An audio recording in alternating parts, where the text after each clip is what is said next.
Niin, niitä myytiin silloin semmoisia vanhuksia, jotka eivät kyenneet itseään elättämään.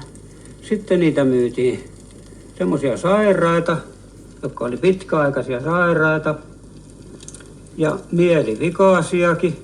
Niitähän nyt tähän aikaan jo pidetään tuolla B-mielisairaalassa. Mutta sitten myytiin lapsia.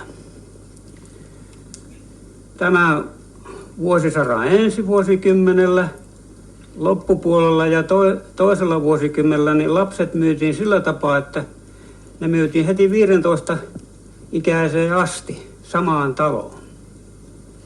15 vuoden täytettyä ne saivat ruveta itse elättämään itseään. Tämä huutokauppa, se pidettiin aina joulun jälkeen viattoman lasten päivänä. Ja sitten ne uuden vuoden aattona, niin huutolainen siirrettiin toiseen taloon.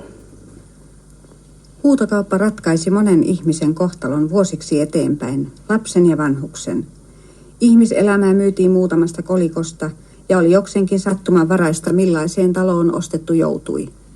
Huutolaisuuden heikoksi kohdaksi muodostui kunnan valvonta, joka oli puutteellinen, usein täysin olematon. Liian paljon jäi muutaman tinkaushuudon ja vasaran lyönnin varaan.